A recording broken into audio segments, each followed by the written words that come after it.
Alright, so I got a story here for you guys that is really just a perfect encapsulation of our lightspeed nosedive towards authoritarianism in this country. And listen, even though conservatives would have you believe that defund the police has taken its grip all across the country and that police forces are being abolished left and right, unfortunately, that is not the case. And even the supposed leftist party led by Joe Biden are actually calling for increasing funding to the police, increasing military-grade weapons and vehicles to the police, even though it is a completely failed institution that does nothing but increase our problem with mass incarceration in this country and lead to communities, specifically black and brown communities across the United States, facing what amounts to be essentially an occupation force in their communities that don't actually solve any of the problems they claim to be solving. And meanwhile, we have police, especially here in Utah, apparently, who are so fragile in their egos that they cannot withstand the force of a 19-year-old girl crumpling up a Blue Lives Matter flag in front of them. So this story is just absolutely ridiculous. Teen who allegedly crumpled a Back the Blue sign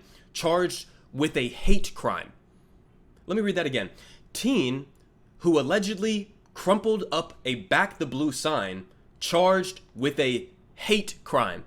A hate crime. As if being a police officer, which is a career choice, a shitty career choice at that, as if being a police officer is akin to your race or your ethnicity or your gender or your religion, okay? This is where we're at right now in the United States. So let's go ahead and read some of the details here. So a Utah teen has been charged with a hate crime for allegedly stomping and crumpling up a Back the Blue sign, the Washington Post reported on Wednesday.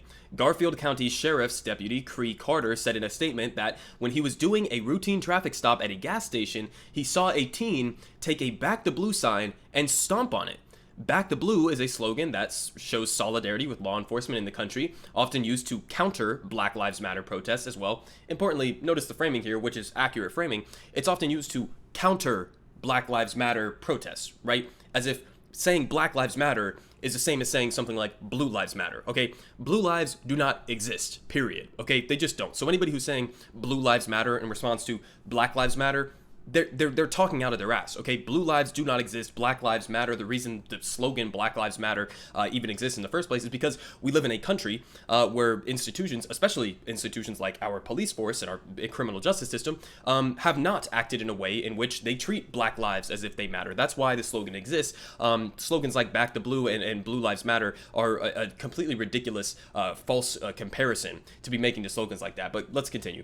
The teen, identified as 19-year-old Lauren Gibson, allegedly crumpled the sign in a destructive manner, ooh, scary, and started to smirk at Carter in an intimidating manner, according to the officer's statement. Okay?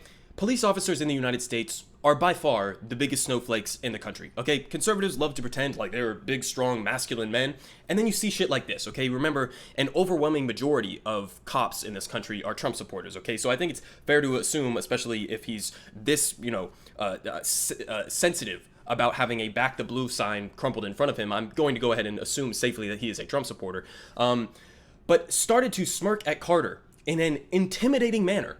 Listen, if you are a grown-ass man and you are intimidated by a 19-year-old girl crumpling a sign in front of you and smirking at you, you should not be allowed to carry a gun and make life and death decisions in intense situations like this, okay? You are not qualified to be involved in making those decisions if that's what would intimidate you, okay? Understand that police have a justification in this country to basically murder whoever they want if they feel as though their life is threatened.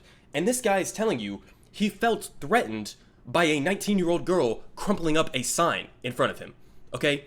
And making an intimidating facial gesture towards him. Now, listen, excuse my language here, but if we are actually going to live in a free country with freedom of speech, where we can challenge government institutions like the police, you should be able to walk up to a cop, and as long as you're not, littering in the street or something, which would be something that would be a ticketable offense, as long as you are not committing an actual crime, you should be able to walk up to a police officer, rip up a Blue Lives Matter flag, and say, "Fuck you, you motherfucking piece of shit, go fuck yourself," and then go about your day without the cop being able to intimidate, respond, let alone arrest and try to send you to jail for that. Okay? That's what it would mean to live in a country that actually has free speech. Okay? But understand, the police don't care about free speech. They care about their own fragile egos. Okay? And so that's a perfect example of what this is. Right? So let's continue reading some of the details here. So Carter then arrested Gibson and charged her with criminal mischief with a hate crime enhancement, which strengthens penalties towards hate crime offenses.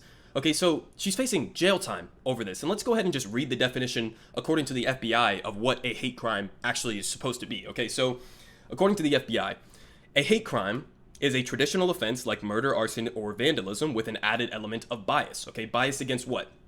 For the purposes of collecting statistics, the FBI has defined a hate crime as, quote, a criminal offense against a person or property motivated in whole or in part by an offender's bias against a race, religion, disability, sexual orientation, ethnicity, gender, or gender identity. So among that list right there, can you tell me where you see being a cop? Can you tell me where you see even career choice or something? This is literally the equivalent of saying you should be criminally prosecuted and charged with a hate crime for like walking up to a librarian and ripping up a book. Okay, this is what this is akin to, okay? It's absolutely ridiculous, and this really just plays into the idea or the truth of how police think of themselves in this country.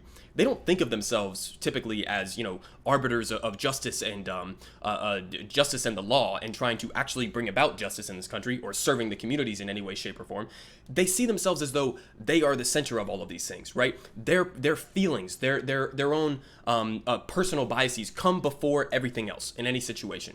So that's why you would have a situation in which a cop has such a fragile ego that being hurt by somebody who is crumpling up a back the blue sign would lead him to make an arrest and then add the enhancement of a hate crime. So listen, this is where we are in this country. This is completely unconstitutional, in my opinion at least. This is obviously going to have a chilling effect on free speech. If you have a situation in which cops are allowed to just go around and harass anybody they want and then turn around and say, oh, well, he looked at me or she looked at me in an intimidating way or smirked at me, then we don't have freedom of speech. We don't even have anything remotely close to that. We don't have a right to assemble. We don't have a right to protest the police. If they're allowed to arrest and imprison people and charge them with hate crimes because they got offended about a stupid fucking sign being crumpled up, then we don't have those things. We don't have those protections, those constitutional protections that we are supposed to have. So again, just a check on where we are right now with the police. This is what's happening in the United States. It's absolutely ridiculous. It's pathetic. And honestly, if I was a cop, I would be embarrassed.